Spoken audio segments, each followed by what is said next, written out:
برای چی خداوند ظالمان را در این دنیا جزا نمیدهد؟ آن درجات و آن نعمتی را که خداوند برای شهدا مقرر کرده در بیان زبان و در وصف قلم نمی‌گنجد. دنیای ما اگر به یک کتاب مانند کنیم هستی و عمر ما را، این زندگی دنیا فصل اول این کتاب است که این کتاب 10 فصل دیگر دارد تا بهراسد به طرف شما حمله نکند و به زمین شما، به مال اموال شما، به مقدسات شما چشم طمع نبندد. آنها را می آوردند و می کفتند، یک چقوری به آنجا گذاشته و با اره آنها را دو قسم بریده جدا میکردند. به نام خداوند بخشنده مهربان. السلام علیکم و رحمت الله. بینندگان گرامی، چنانه که برای همگان معلوم است، طول چند هفته اخیر در فلسطین، در نوار غزه، از طرف رژیم صهیونیستی حمله های بیرحمانه رخ داده ایستاده است و از الله سبحانه و تعالی دعا میکنیم که الله به مقاومتگران نصرت و پیروزی بخشد و شهیدان آن را بپذیرد، شهادتشان را، و همچنین به مجروحان شفای عاجل عطا نماید. و البته قلب بنده مؤمن در این حالت محزون می شود و یک چند نفرها میپرسند، از استادان میپرسند و در زیر نوارها هم وقتی چنین مصیبت ها، چنین ناخوشی ها رخ میدهد، میپرسند که خداوند چرا پیش راه این ظالمان را نمیگیرد، یا برای چی خداوند جزای و کیفر این ظالمان را در این دنیا نمیدهد. خب خواستیم با استاد اطراف این موضوع صحبت کنیم تا اینکه ایمان ما و شما و عقیده ما و شما درست گردد، تا اینکه گمان ما و شما نسبت الله سبحانه و تعالی نیک باشد و الله سبحانه و تعالی ایمان ما و شما را قوی و مستحکم گرداند. استاد خوش آمدید. و به سؤال پرسندگان که برای چی خداوند این ناخوشی ها را در روی زمین پیش راهش را نمیگیرد، چی گفتنید و دین اسلام از روی قرآن و سنت به این چی جواب میدهد؟ سلامت باشه استاد، خیر و برکت بینید. سرآغاز گفتن ممکن است که همین عقیده یا همین سوال و همین اندیشه که چرا در دنیا ناخوشی ها رخ میدهد، چرا درد و الم، رنج و سختی وجود دارد، خود همین سوال میتوان گفت سوال بیماری دارد. این چنین سوال ها از این منشأ میگیرد که شخص دنیا را از خودش حجمی بیشتر دهد، یا میتوان گفت به عبارت دیگر حقیقت دنیا را درک نکرده باشد و گمان کند که دنیا جایی است که همیشه مردمان باید در نعمت و رفاهیت و آسودگی و آسایشتگی باید عمر بسر برند. لیکن وقتا با قرآن و به حدیث و عموما به گفته دین نظر میکنیم که خداوند این دنیا را چگونه معرفی کرده، میبینیم که چنین نیست و نباید چون انتظار داشته باشیم که در دنیا یعنی همیشه همه اهل روی زمین در آسودگی و امن عمر بسر میبرند. یعنی رخ دادن ناخوشی ها، بیماری ها، زلزله ها، طوفان ها، جنگ ها، نزاع ها میتوان گفت یک چیزی طبیعی از سرشت و طبیعت این دنیاست. زیرا اینجا میدان امتحان و آزمایش است، میدان جزا و پاداش نیست که خداوند هر ظالم را در حال در اینجا مجازات و عقاب کند و هر نکوکار را مکافات و اجر و ثواب دهد. در این میدان خداوند بندگان را آفریده که اینجا یک قسمت از حیات انسان سپری می شود، یک قسمت خیلی کوچکش، و کیفر و پاداش، سزا و جزا در عالم دیگر است که عالم آخرت نام دارد. بنابراین باید به دنیا به همین نگاه کرد، یعنی میدان امتحان و آزمایش است و هر چی که در این دنیا رخ میدهد البته حکمتی دارد. یعنی در دنیا کاری بیهوده، کاری مطلقا شر و زشت وجود ندارد. حتی همون ناخوشی ها که در نظر ما ناخوشی است در زیر خود حکمت هایی دارد، اسرار دارد و فایده هایی دارد که عقل انسان در همان زمان درک آن فواید و آن نعمت ها و آن رحمت های الهی را قدرتی درک کردن ندارد. بعد گذشت روزها، ماهها و سالها بعضی از آن کشف می شود، معلوم می گردد که در آن خیر نهفته است. بنابراین انسان می باید به خداوند ایمانی درست، معرفتی درست داشته باشد نسبت به خداوند و نسبت به صفات او تعالی، که از جمله صفاتهای خداوند رحیم و این چنین حکیم است. یعنی رحیم مهربان است، خیلی مهربان است نسبت بندگان. و از آن طفلانی که در زیر بناهای ترکیده شده میبینیم، از مادر و پدر و از برادران آن تلف یافتگان دیده خداوند آنها مهربان تر است. لیکن این صحنه ها حکمتی دارد. رخ دادن این مصیبت ها و بلاها نه یک حکمت بلکه صدها بلکه هزاران حکمتی دارد. و خداوند عزوجل بندگانی را که نسبت به مصیبت ها و سختی ها برخورد درست دارند، آن برخوردی که خداوند راضی است که بنده آن برخورد را، آن نگاه را داشته باشد، از این گونه بنده ها وصف نیک کرده. در سوره بقره فرموده اولئک علیهم صلوات من ربهم و رحمه و اولئک هم المهتدون. کسانی که مصیبت ها را عادی میپذیرند، عادی به این معنا که از قضا و قدر الهی میدانند، عادی به این معنا که صبر میکنند و امید اجر و پاداشش را از خداوند دارند، عادی به این معنا که دنیا را و آفریده خدا را ملامت نمی کنند، بلکه آنچه که بر سرشان می آید آن را از قضا و قدر الهی می دانند. البته پیش از رخ دادن آن سعی و تلاش می کنند که چنین ناخوشی ها رخ ندهد، ولی رخ داد آن را از قضا الهی می دانند و به آنچه خداوند به سر آنها جاری نموده تسلیم می شوند و از خداوند صبر میخواهند و از خداوند اجر و پاداشی که برای صابران وعده داده است میپرسند. چون این بندگان را خداوند این وصف زیبا را کرده، اولئک علیهم صلوات من ربهم و رحمه. آنان بندگانی هستند که از جانب خداوند برایشان درود و سلام است، رحمت است. و اولئک هم المهتدون، و آنان بندگان هدایت یافتند، راه هدایت را یافتند، راهی درستی برخورد با سختی و مصیبت های دنیا را میدانند. یعنی استاد نباید انسان در این دنیا جنتی منتظر باشد که در آن آسوده‌وار زندگی کند. و استاد حتی همین خیلی چنین حالت ها نباشد، قهرمان ها از کجا پیدا می شوند؟ همین است. ببینید در غزه چقدر زنهای قهرمان، زنهایی که برابر به هزاران مردها، یا یک زنی میگوید که از غزه امروز امت نیاز به خون دارد و ما خون داده ایستادیم، یا بعضی از آنها میگویند که ما قیمت نصرت را پرداخت کرده ایستادیم. بله، آفرین شما.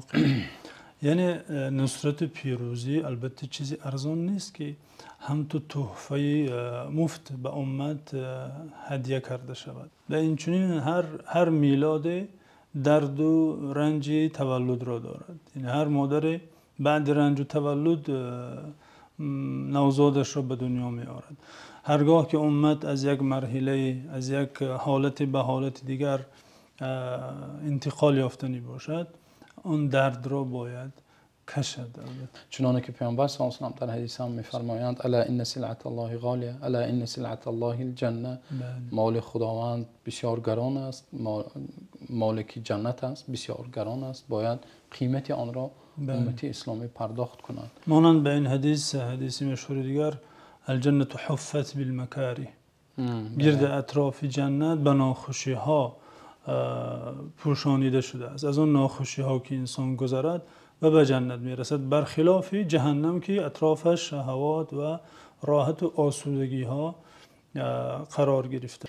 یعنی بنده مؤمن بر این عقیده است که این همه سختی ها و رنج ها در آخرت پاداشی دارد و زندگی ما این تنها دنیا نیست و آخرت است، دارالجزا است. درست.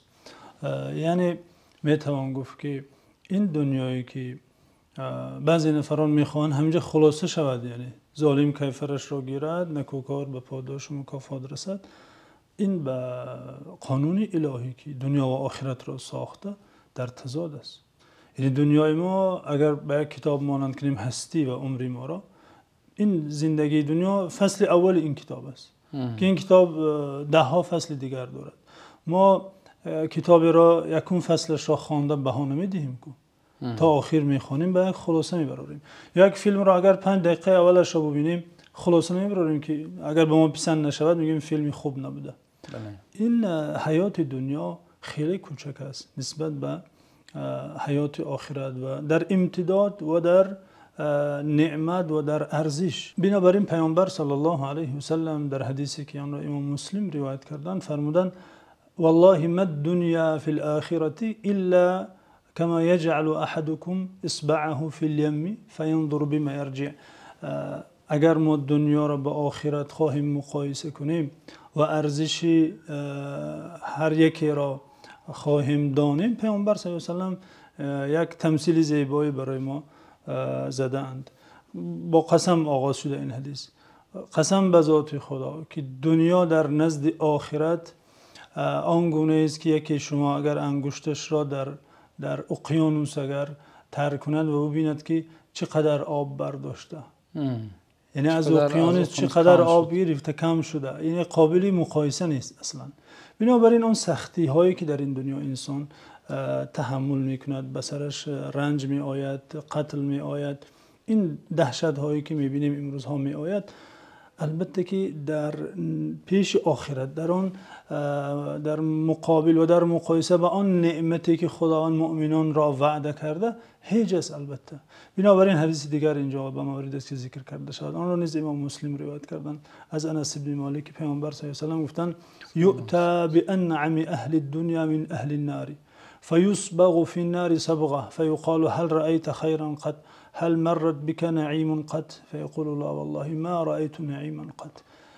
یعنی پیامبر صلی الله علیه و سلم گفتند منعم ترین کسی دنیا را که در بهترین نوع رفاهیت و یعنی شرایط خیلی فراهم عمر به سر برده و هیچ سختی و درد و الم ندیده، ولی متاسفانه از اهل جهنم است. در آخرت او را آورده می شود فیصبغ فی النار صبغه، در لفظ دیگری حدیث فیغمس غمسه، در آتش دوزخ آنگونه که لباس را در رنگ انداخته گرفته می شود، یک بار او را در آتش دوزخ انداخته برداشته می شود و از او می پرسند هل مر بک نعیم قط هل رأیت خیرا قط، آیا خیر نیکی راحت بر سری تو گذشته است؟ آیا در دنیا یعنی آیا خیر و راحت دیدی؟ میگه والله هیچ خیر، هیچ نیکی، هیچ راحت به سری من نگذشته. به یک لحظه عذاب آخرت همه آن رفاهیت، همه آن نعمت دنیا فراموش شد. در مقابل فیؤتی بأبأس اهل دنیا من اهل الجنه، سخت‌ترین شدیدترین کسی را که حال زندگیش خیلی شدید بوده، این صحنه های دهشت افکنی که میبینیم میشه اینو تصور کرد. همین گونه نفر را که حیاتش به فقر و احتیاج و بیماری و نمیدونم قتل و خطر گذشته، اما از اهل جنت است، اما مؤمن بوده و با خدا آشنا بوده و به قضای خدا راضی بوده و معامله خود را با خدا رخنه نکرده، از این دنیا رحلت کرده، او را آورده می شود فیغمس فی الجنه غمسه، در جنت یک بار او را انداخته گرفته می شود و از او پرسیده می شود که هل رأیت بؤسا قط، آیا سختی، آیا رنج، آیا درد دیده‌ای در دنیا؟ میگوید لا والله ما رأیت بؤسا قط، هیچ سختی، هیچ الم و درد ندیدم، همه فراموش می شود. به اندکترین یعنی چشیدن یا بهره برگشتن از نعمت جنت. اکنون اون اگر ابدی در اون جنت استاد، خیالی و تصوری او یا خاطراتی او از دنیا چی میماند؟ البته که همه فراموش می شود و در کمال رفاهیت، در کمال آسودگی و راحت و نعمت ابدی آنجا میماند که این البته این درد و رنجی که مؤمن از سر میگذراند، این خطر، این قتل، این کشتار، این خونریزی ها که اینها شهید هستند و مقام شهید، این حدیثی که حالا ذکر شد درباره مؤمن عادی است. البته وقتا کسی در مقاومت، در حمایه زمین و مسجد و مقدسات دینش کشته می شود، این شهید جنگ است که درجات او وصف ناکردنی است. آن درجات، آن نعمتی را که خداوند برای شهدا مقرر کرده در بیان زبان و در وصف قلم نمی گنجد. البته که به این منظور باید ما به درد و رنج دنیا نگاه کنیم. همه هستی را، همه عمری انسان ها را یا کشورها را یا ملت ها را در همین صحنه دنیا نباید خلاصه کنیم. دنیای دیگری هست. این شخصی بی خداست و کافر است که همه چیزش دنیاست. ما هی الا حیاتنا الدنیا نموت و نحیا. همه هستی ما همین دنیاست. بنابراین وقتی در امریکا یک نظرسنجی گذرانده می شود در یک از دانشگاه ها که اگر شما خدا را ببینید از او چی میپرسید، گفته از مردم میپرسن، اکثر سوال ها همین بوده که خدا را میپرسن که چرا در دنیا شر و بدی وجود دارد، درد و الم و رنج و کشتار و بیماری و اینها. یعنی از اینکه آخرت در ذهن ندارن، به آخرت باور ندارن، میخواهند در همین دنیا همه هستی خلاصه شود، بدی وجود نداشته باشد. آنگونه که در آغاز صحبت گفتیم، این سوال از این منشأ میگیرد که انسان دنیا را از خودش حجم بیشتر دهد و اولین فصل هستی خودش را خاتمه کتاب پندارد. نه، بلکه مؤمن نباید به چنین عقیده باشد. باید به این اندیشه باشد، به این باور باشد که در آن لحظه ای که آن شهید و یا آن مقاومتگر روبرو به مرگ می شود، حیات او آغاز می شود. اصلا حتی چند شهیدایی میبینیم که ما با چهره خندان، با تبسم زیبا در همین حالت شهید گشتند. بله. این البته دلالت بر آن میکند که الکی الله سبحانه و تعالی برایشون جنت ها را نشان میدهد. یک چنان که در حدیث آمده است، یک مرگی که آن درد و الم را احساس نمیکند. بله در حدیث پیامبر صلی الله علیه و آله در آن فرمودن شهید وقتا به مرگ روبرو می شود، از درد و رنج مرگ همان مقداری که خار پوست بدنی او را می خراشد، یا در تفسیر دیگری حدیث آنگونه که مور او را می گزد، همون قدر احساس می کند. قرصت النوم. بله، اونی که در چشم ما زیر بنا مونده یا ترکش شده، اعضای بدنی او پاره شده، در صورت و در چشم ما چنین است. اما در پرده غیب حالت مرگ او خیلی مرگ براحت و آسوده است. خداوند شهدا را به شهادت بزیده. بله استاد، چنانه که فرمودید، یعنی این دنیایی است که این ناخوشی ها و این درد و رنج و این چیزها طبیعی است. و حتی استاد چنانه که الله سبحانه و تعالی در آغاز سوره ملک، سوره تبارک میفرماید الذی خلق الموت والحیات لیبلوکم ایکم احسن عملا. خداوند آن ذاتی که مرگ را آفرید و حیات را آفرید تا اینکه ببیند شما را کدام از شما عمل بهتری میکنند. در تفسیر همین آیت یک نکته بسیار زیبای خواندم که استاد برای چی خداوند اول مرگ را ذکر کرد و سپس حیات را. گویا خداوند برای ما اشاره کرده ایستاده است که این حیات حقیقی نیست. برای بنده مؤمن حیات حقیقی پس از مرگ آغاز می‌یابد. بنابراین گفته ایستاده است که آن ذاتی که مرگ را آفرید و حیات را آفرید. بله، واقعا تاکید این آیت یا به هم معنای این آیت آیه دیگر است که خداوند فرموده و ما هذه الحیات الدنیا الا لهو و لعب و ان الدار الاخره لهی الحیوان لو كانوا یعلمون. این حیات دنیا بیشک لهو و بیهودگی و یک بازی است. یعنی خداوند این حیات دنیا را بازی و بیهودگی نام نهاده. هم تو برای یک امتحان، یک گذرگاهی است که میگذرید. پیامبر صلی الله علیه و گفتن که من در این دنیا مثل مسافری هستم که در سایه درخت اندک استراحت میکند و باز سفرش را دوام میدهد. گذرگاه است نه قرارگاه. و ما هذه الحیات الدنیا الا لهو و لعب و ان الدار الاخره لهی الحیوان. حیات حقیقی حیات آخرت است. لو كانوا یعلمون. بله استاد، خب اگر قسمت دیگری همون پرسندگان را بینیم، میگفتند که برای چی خداوند ظالمان را در این دنیا جزا نمیدهد؟ یا مثال این ظالم، این قتال و صفاک که امروز هزاران طفلکان را بمباران کرده بیرحمانه کشته ایستاده است، خداوند در این دنیا جزای آن ظالم را میدهد؟ بیایید به چنین کسانی که چنین سوال میکنن یا در ذهنشان چنین سوال دارن ما گشته سوال کنیم که اگر خداوند که قادر است البته به هر شکل دشمنان دین را، دشمنان مسلمانان را با قدرتش، با عذابش از بین برد. نقش شما در دین، در حمایه دین و حمایه مقدساتون چیست؟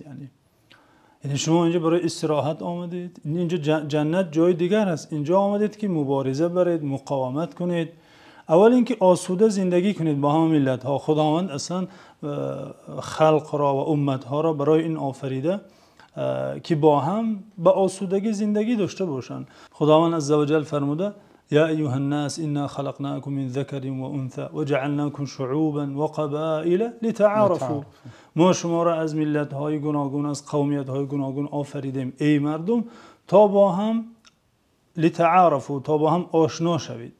یعنی هدف معرفت، یعنی داد و گرفت، همزیستی، تبادل معرفت و تبادل احترام و دوستی. نه اینکه لتحاربوا، نه اینکه با هم جنگید و یکدیگر را نابود کنید. بنابراین مادام دنیا میدان امتحان است و از بنده مؤمن طلب شده تا آماده باشد از خود و از زمین و از مقدساتش حمایه کند، نباید دست روی دست شیند و انتظار شود که دشمن را خداوند دخالت کرده از بین ببرد. از بس که خداوند بندگان را آزادی داده، هر کسی به اختیار خود کاری را انتخاب کرده، تصرف معینی را انجام می‌دهد.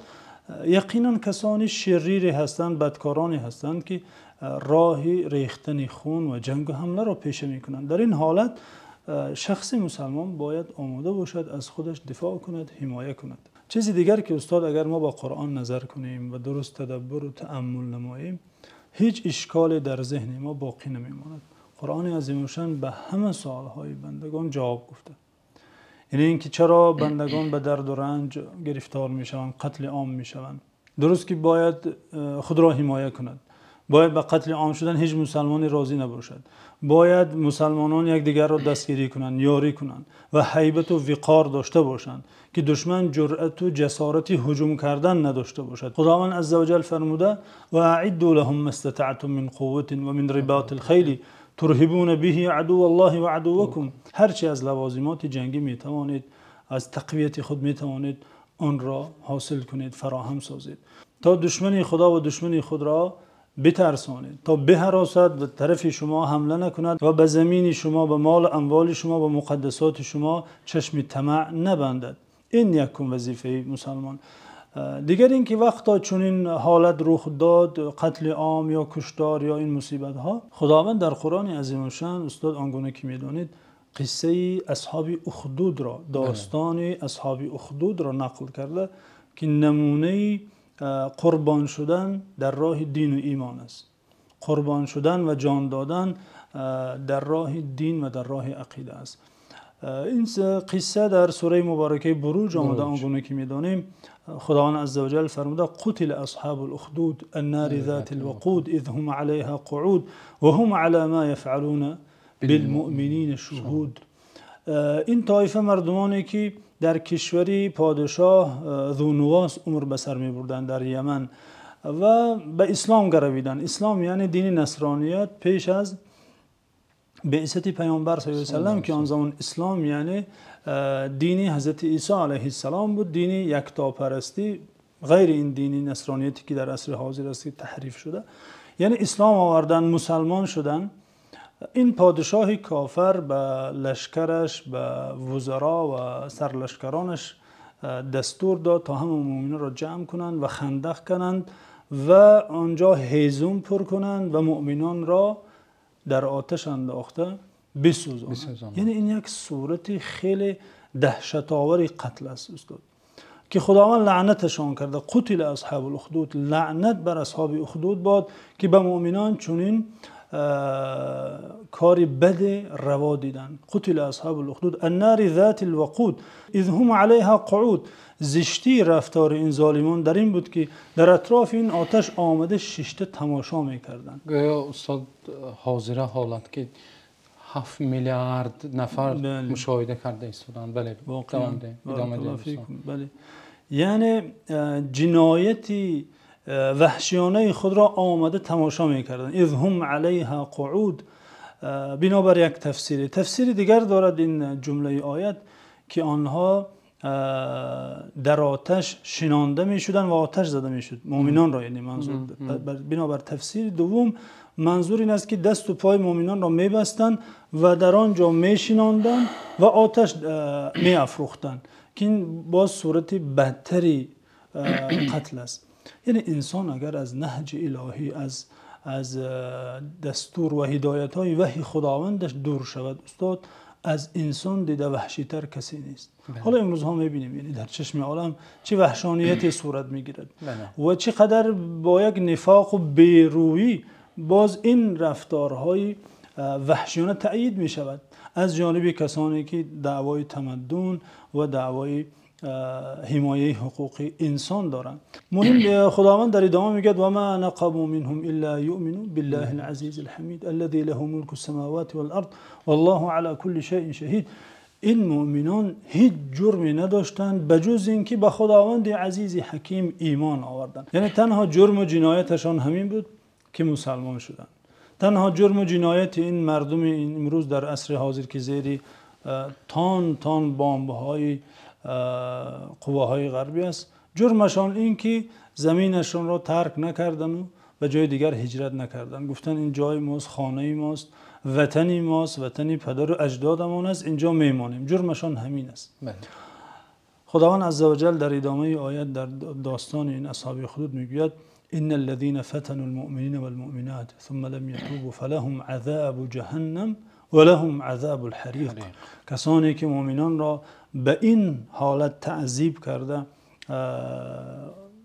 کشتن، قتل عام کردن و توبه نکرده از دنیا رفتن، بازم خداوند قید میکند که اگر توبه میکردن خداوند از اونها گذشت میکرد. این رحمت و مهربانی خداوند.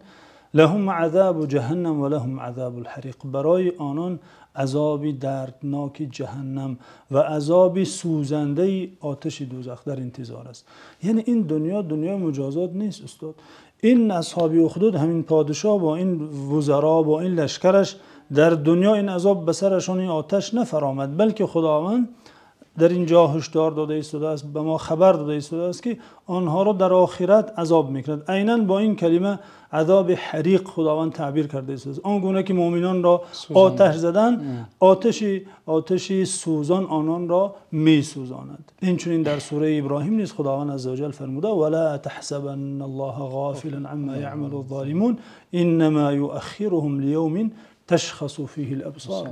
گمان مبر که خداوند از کرداری زشت ظالمان بیخبر است، غافل است. گمان مبر که ندیده ایستاده است. همه این با تفصیلات و با جزئیاتش میبیند. اما چرا آنها را به تأخیر گذاشته؟ چون که میدان مجازات میدانش دیگر از عالم آخرت است.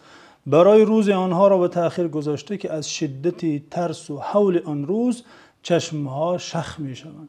چنان روز پرحول است، چنان روزی پر دهشت است که کس چشمش شخ می شود و هیچ طرف نگاه کرده نمی تواند. جزاکم الله خیرا. حتی انسان وقتی به سیرت پیامبر صلی الله علیه و سلم ما نظر میکنیم، پیامبر صلی الله علیه و سلم در جنگ احد 70 تن از صحابگان رو مثلا شهید گشتند، از دست دادند و حتی خباب ابن الارت رضی الله عنه روزی به نزد پیامبر صلی الله علیه و سلم چنانکه که در حدیث صحیح آمده است میگویند الا تدع لنا الا تستنصر لنا یا رسول الله. در سایه کعبه نشسته بودند. دعا نمیکنید، از الله پیروزی طلب نصرت نمیکنید. در مکه که عذاب شکنجه میشدند. بله. و پیامبر صلی الله علیه و سلم مثالی میبرند، میگویند مؤمنان پیش از شما بودند که آنها رو می آوردند و میکفتند، یک چقوری به آنجا گذاشته و با اره آنها رو به دو قسم بریده جدا میکردند، یا با شانه های آهنین گوشت بدن اونها را یعنی میکندند. بله. و 70 تن صحابه استاد در آن زمان عدد خیلی کلان بود که شهید شده بودند و صحابگان عادی نبودند. یعنی حضرت حمزه امک پیامبر و حامی پیامبر صلی الله علیه و و در آخر حدیث پیامبر صلی الله علیه و سلم میگن ولکنکم قوم تستعجلون.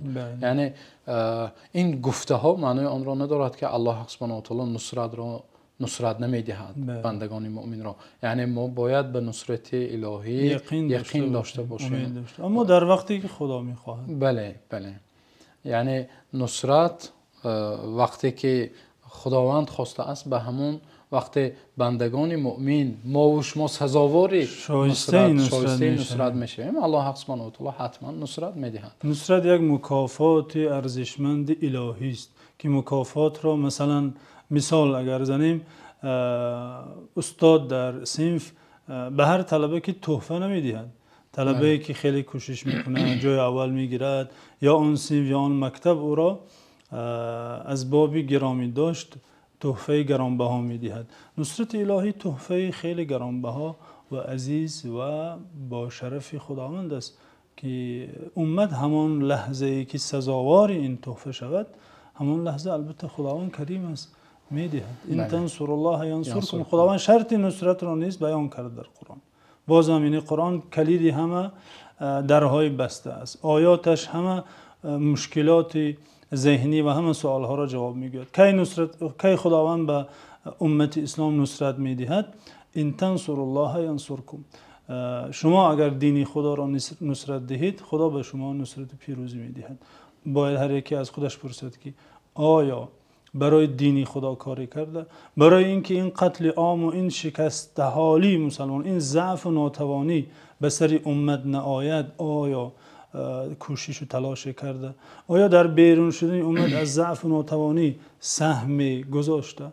این سوال باید از خود بپرسه، در عوض اینکه گویا چرا خدا دخالت نمی‌کند و چرا ظالمان را عقوبت نمی‌کند. در آخر صحبت باز چنانه که استاد گفتن تاکید میکنیم که هر یکی ما و شما باید از خود پرسیم که من برای نصرت الله سبحانه و تعالی، برای نصرت دین الله سبحانه و تعالی چی کارها کرده ام. و سخن یک دانشمند به یادم آمد که میگوید امروز مادرها برای این امت باید صلاح الدین و قطز و قهرمان ها باید آماده کنند و هر یک مادری که امروز ما را تماشا کرده ایستاده است گفتنیم که امروز فرزندان را ما باید با صلاح الدین، با عمر، با فاتح و با قطز و قهرمان هایی که بودند با همونها ندا کنیم و یک تربیه دهیم که تربیه تا اینکه در امت مردانگی و غیرت و شجاعتی که بزرگان داشتند، امت اسلامی امروز نیاز به قهرمان ها دارند و نصرت را ما و شما باید با دستان خود، با زحمت ها و کوشش ها باید سزاوار و شایسته نصرت الله سبحانه و تعالی شویم و یقین کنیم که الله سبحانه و تعالی اهل ایمان را نصرت می بخشد و الله سبحانه و تعالی این دنیا دارالجزا نیست، البته آخرت است. آن ظالمان و آن قتالان را الله سبحانه و تعالی جزا و کیفرشان را در آخرت هر یک آنها را آماده کرده است. الله سبحانه و تعالی را باز دعا میکنیم که الله هم در این دنیا و هم در آخرت ما و شما را سربلند و سرفراز و سعادتمند گرداند تا نوارهای آینده. الله نگهبانتان باشد.